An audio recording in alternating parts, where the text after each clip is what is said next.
नमस्कार, आप सभी का बहुत बहुत स्वागत है और मैं हूं आपके साथ अंकिता सिंह। बुलेटिन की शुरुआत करते हैं। बिहार विधानसभा चुनाव में एनडीए को मिले बम्पर जनादेश के बाद नई सरकार के शपथ ग्रहण समारोह की तैयारियां पटना में जोरों पर हैं। माना जा रहा है कि 20 नवंबर को शपथ ग्रहण समारोह हो सकता है। जानकारी के मुताबिक सीएम नीतीश कुमार ने कैबिनेट बैठक बुलाई है। इस बैठक के बाद सीएम इस्तीफा देंगे। शपथ ग्रहण समारोह के चलते सुरक्षा और व्यवस्था बनाए रखने के लिए प्रशासन ने पटना के गांधी मैदान को सील कर दिया है। 17 नवंबर से 20 नवंबर तक गांधी मैदान में आम लोगों के प्रवेश पर पूरी तरह से रोक लगा दी गई है। सूत्रों के मुताबिक ये शपथ ग्रहण समारोह काफी भव्य होने वाला है, जिसमें एनडीए गठबंधन अपनी राजनीतिक ताकत का प्रदर्शन करेगा। समारोह में प्रधानमंत्री नरेंद्र मोदी को विशेष रूप से आमंत्रित किया जाएगा। इसके अलावा भाजपा और एनडीए शासित राज्यों के सभी मुख्यमंत्रियों के साथ साथ एनडीए गठबंधन के शीर्ष राष्ट्रीय नेताओं को भी निमंत्रण भेजा जा रहा है। केंद्र से लेकर राज्यों तक की शीर्ष राजनीतिक उपस्थिति के कारण सुरक्षा एजेंसियों को अलर्ट मोड पर रखा गया है, ताकि यह कार्यक्रम सुरक्षित और सुचारू रूप से संपन्न हो सके। वहीं बिहार चुनाव परिणाम घोषित होने के बाद नई सरकार के गठन की तैयारियां जोरों पर हैं। राष्ट्रीय जनतांत्रिक गठबंधन यानी एनडीए ने 243 सदस्यीय विधानसभा में 202 सीटें जीतकर प्रचंड बहुमत हासिल की थी। एनडीए में शामिल दलों के बीच सरकार गठन और मंत्रिमंडल को लेकर दिल्ली और पटना में बैठकों का दौर जारी है। इसी क्रम में निर्वाचन आयोग की टीम ने राज्यपाल आरिफ मोहम्मद खान को नवनिर्वाचित विधायकों की पूरी सूची सौंप दी है और चुनाव प्रक्रिया पूरी होने की औपचारिक रूप से घोषणा कर दी है।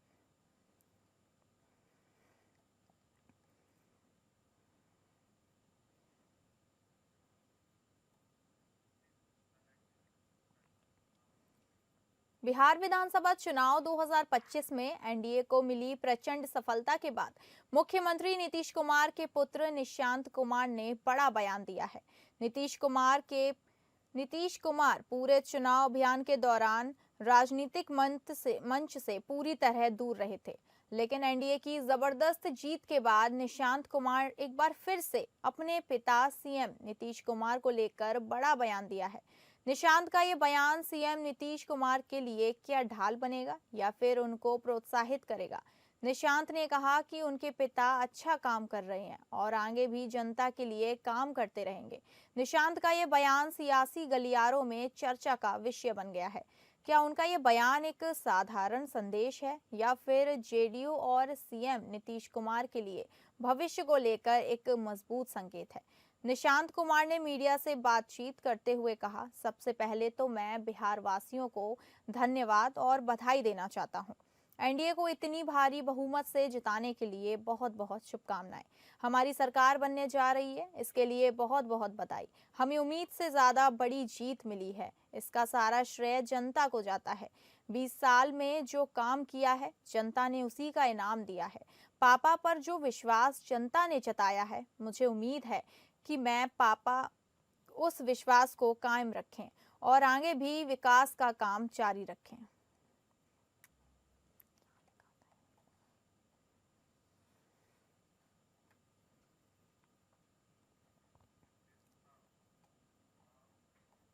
बिहार की राजनीति में तेज प्रताप यादव की नई पार्टी जनशक्ति जनता दल ने बड़ी घोषणा दी है। जेजेडी की एक हालिया बैठक में फैसला लिया गया है कि वो मौजूदा एनडीए सरकार को नैतिक समर्थन देंगे। इस कदम को राजनीतिक रूप से महत्वपूर्ण माना जा रहा है, क्योंकि इससे लालू परिवार से उनकी दूरी और ज्यादा स्पष्ट होती है।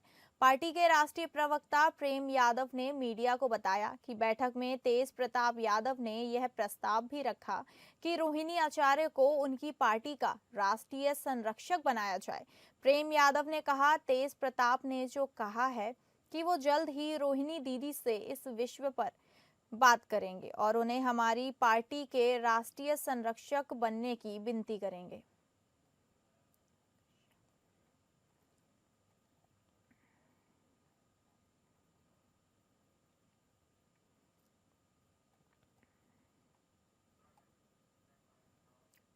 लखनऊ में चल रहे उत्तराखंड महोत्सव में मुख्यमंत्री योगी आदित्यनाथ और केंद्रीय पर्यटन मंत्री गजेंद्र सिंह शेखावत शामिल हुए।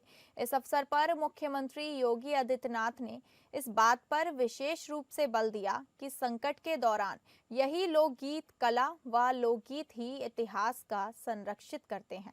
उन्होंने कहा कि भारत के कई गौरवशाली क्षण हैं जिसे विदेशी इतिहासकारों ने शरारतन भारत के गौरवशाली इतिहास के साथ नहीं जोड़ा।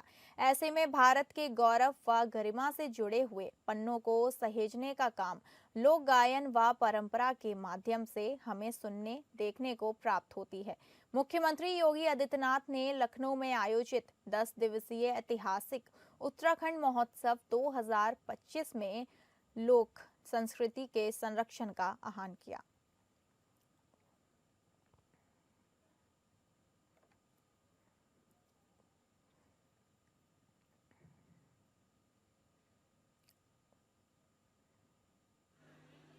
कि आज के इस भव्य आयोजन में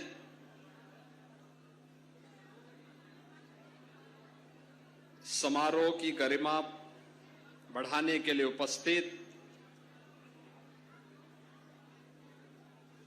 भारत सरकार के पर्यटन एवं संस्कृति मंत्री माननीय श्री गजेंद्र सिंह शेखावत जी, लखनऊ की महापौर श्रीमती सुषमा खड़गवाल जी, विधायक लखनऊ पूर्वी श्री ओपी श्रीवास्तव जी, पूर्व सांसद और पूर्व मंत्री प्रोफेसर रीता बहुगुणा जोशी जी, अध्यक्ष उत्तराखंड महापरिषद श्री हरीश चंद्र पंत जी, संयोजक श्री असम के मंत्री अशोक सिंघल की एक विवादास्पद सोशल मीडिया पोस्ट को लेकर राजनीतिक बवाल मच गया है। सिंघल ने एनडीए की बिहार चुनाव जीत के बाद बिहार में गोभी फार्मिंग को मंजूरी लिखकर गोभी के खेत की एक तस्वीर साझा की थी। विपक्षी नेताओं ने आरोप लगाया कि टिप्पणी 1989 के भागलपुर नरसंहार में मुसलमानों की हत्या को महिमामंडित कर रही है। कांग्रेस सांसद शशि थरूर ने इस पोस्ट की कड़ी निंदा करते हुए कहा कि ना तो हिंदू धर्म और ना ही राष्ट्रवाद ऐसे नरसंहारों को उचित ठहराया या उनका समर्थन करता है। एक एक्स यूजर ने थरूर को टैग करते हुए पूछा कि क्या वो प्रभावशाली हिंदू नेताओं से इस भयावह नरसंहार के समन्वयकरण की निंदा करवा सकते हैं। कांग्रेस नेता गौरव गोगोई ने भी पोस्ट को राजनीतिक बेशर्म में एक चौंकाने वाला नया निम्न स्तर बताया। उन्होंने कहा कि यह भद्दा और शर्मनाक है। गोगोई की कहा कि गोभी फार्मिंग की छवि 1989 के लोगैन नरसंहार से जुड़ी है, जहां 116 मुसलमानों को मारकर उनके शव गोभी के पौधे के नीचे छिपाए गए थे।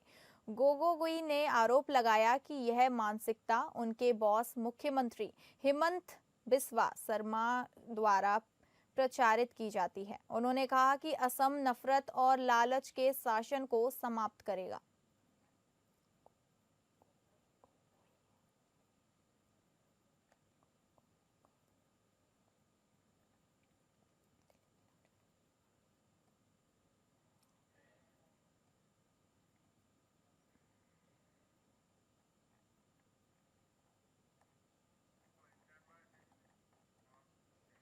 दिल्ली के लाल किला इलाके में हुए कार बम धमाके के मामले में एनआईए को बड़ी कामयाबी मिली है।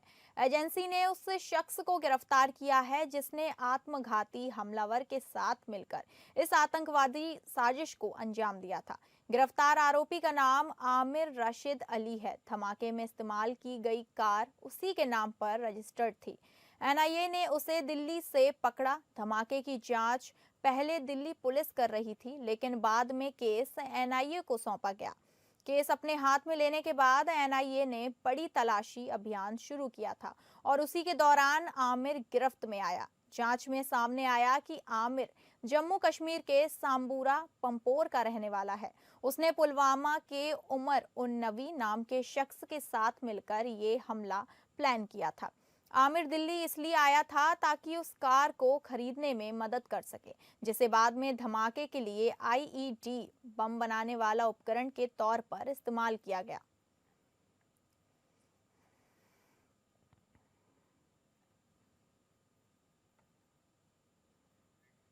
रामपुर कई मर्तबा 86 नजरिया से एक अलग ही अंदाज में मीडिया की सुर्खियां बनता हुआ दिखाई देता है।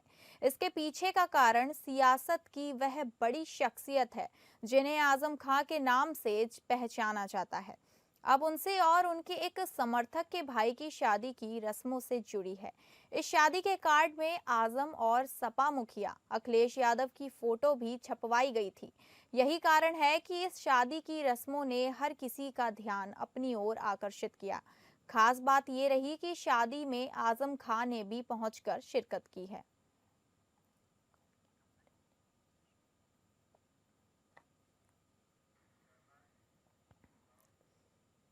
उत्तर प्रदेश के अंबेडकर नगर जिले से हैरान कर देने वाला मामला सामने आया है।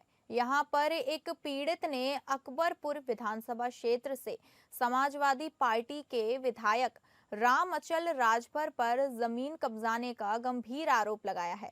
शिकायतकर्ता राम भजन राजभर ने एसपी कार्यालय पहुंचकर न्याय की गुहार लगाई। पीड़ित का आरोप है कि विधायक राम अचल राजभर अपने सहयोगियों के साथ उसके घर पहुंचे और उसे धमकाया। विवादित जमीन राम अचल राजभर के महाविद्यालय के पास स्थित है, जिस पर कब्जा कर जबरन बैनामा कराने का दबाव बनाए जाने का आरोप भी लगाया गया है। राम भजन राजभर का कहना है कि विधायक और उनके बेटे संजय राजभर मिलकर उसकी जमीन हड़पने की कोशिश कर रहे हैं। पीड़ित ने पुलिस प्रशासन से निष्पक्ष जांच और सुरक्षा की मांग की है।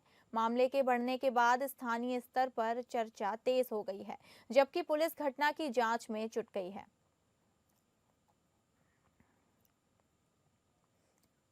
पीलीभीत में गौ रक्षा हिंदू दल के पदाधिकारियों और कार्यकर्ताओं के द्वारा सनातन हिंदू एकता पद यात्रा निकाली गई। सनातन हिंदू एकता पद यात्रा कोतवाली, जहानाबाद के परेवा वैश्य चौकी क्षेत्र के ग्राम नगरिया सहगवा के कल्याणपुर तीर्थ तक निकाली गई। डीजे की धुन और हाथ में झंडा लेकर गौ रक्षा हिंदू दल के कार्यकर्ताओं द्वारा सनातन हिंदू एकता पदयात्रा पुलिस की कड़ी सुरक्षा के बीच निकाली गई। गौरक्षा हिंदू दल के कार्यकर्ताओं के द्वारा सनातन हिंदू एकता पदयात्रा का समापन कल्याणपुर चक्र तीर्थ के हनुमान मंदिर में हनुमान चालीसा आरती करने के बाद समापन किया गया। सुरक्षा के लिए स्वयं सहायक पुलिस अधीक्षक नताशा गोयल सहित प्रभारी अमरिया जहानाबाद थाने का भारी पुलिस बल मौके पर उपस्थित है।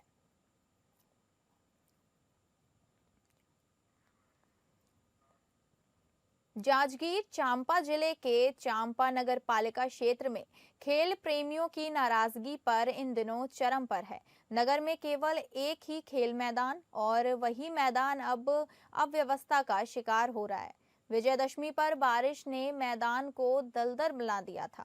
हालात ऐसे थे कि मैदान में पानी भर गया, मिट्टी हो गई। नगर पालिका ने समाधान के नाम पर रेत और स्लेक चूड़ी डालकर मैदान को ठीक करने की कोशिश की, लेकिन असली कहानी तो उसके बाद शुरू हुई। क्रिकेट होना है तो पूरा मैदान दोबारा खोदा जा रहा है। पहले पाटा, फिर खोदा, फिर पाटा और फिर खोदा। नगर पालिका की इस उलझी हुई मरम्मत नीति ने खिलाड़ियों का खेल ही नहीं, सब्र भी छीन लिया है।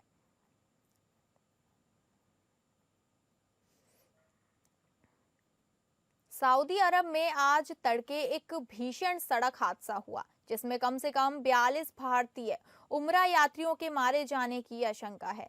इसमें से कई यात्रियों के तेलंगाना के हैदराबाद से होने की जानकारी सामने आई है। हादसा उस समय हुआ जब मक्का से मदीना जा रही एक बस मुफरीहात इलाके के पास एक डीजल टैंकर से टकरा गई।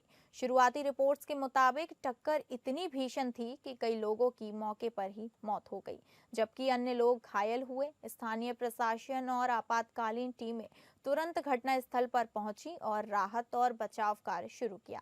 तेलंगाना के मुख्यमंत्री ए रेवंत रेड्डी ने इस घटना पर तत्काल संज्ञान लेते हुए मुख्य सचिव के रामकृष्ण राव और डीजीपी वी शिवाधर रेड्डी को तुरंत पूरी जानकारी जुटाने के निर्देश दिए हैं।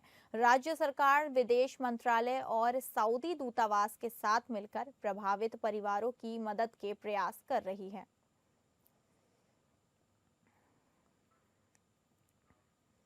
बांग्लादेश में हिंसा और अस्थिरता का दौर एक बार फिर तेज हो गया है। बांग्लादेश की राजधानी ढाका समेत कई शहरों में धमाके और आगजनी हुई है। इससे खासतौर से ढाका में तनाव बढ़ गया है। ये घटनाक्रम ऐसे समय हुआ है जब शेख हसीना के खिलाफ अंतर्राष्ट्रीय अपराध न्यायाधिकरण फैसला सुनाने जा रहा है। शेख हसीना को पिछले साल छात्रों के प्रदर्शन पर कार्रवाई का मामला चल रहा है। इसमें दोषी ठहराए जाने पर हसीना को मौत की सजा तक हो सकती है। फैसले से पहले मोहम्मद यूनुस की सरकार ने देश भर में सुरक्षा बलों को हाई अलर्ट पर रखा है। प्रदर्शनकारियों की गोली मारने के आदेश दिए गए हैं। शेख हसीना ने अपने खिलाफ फैसला आने से पहले सोशल मीडिया पर ऑडियो संदेश जारी किया है। हसीना ने अपनी पार्टी आवामी लीग के समर्थकों से सरकारी प्रतिबंध के बावजूद विरोध प्रदर्शन जारी रखने के लिए कहा है। 78 वर्षीय पूर्व प्रधानमंत्री ने समर्थकों से कहा कि डरने की कोई बात नहीं है, क्योंकि मैं जिंदा रहूंगी और लोगों के लिए लड़ूंगी।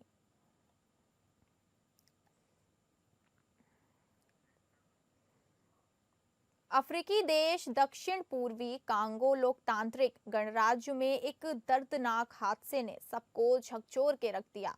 लुआलाबा प्रांत की एक कोबाल्ट खदान में अस्थायी लकड़ी का पुल टूट गया, जिससे भीतर काम कर रहे वाइल्ड कैट यानी अवैध रूप से काम करने वाले लोग बड़ी संख्या में नीचे गिर गए। यह हादसा इतना भयावह था कि खदान के भीतर कई शव दिखाई भी दे रहे थे। अधिकारियों के अनुसार 32 लाश निकाले जा चुके हैं और बचाव दल लगातार पुलिस की तलाश में लोगों की तलाश में लगा हुआ है। बारिश के कारण खदान पहले से ही पानी में डूबी हुई थी। ऐसे में मलबे में फंसे खनिकों को निकालना काफी मुश्किल हो रहा है।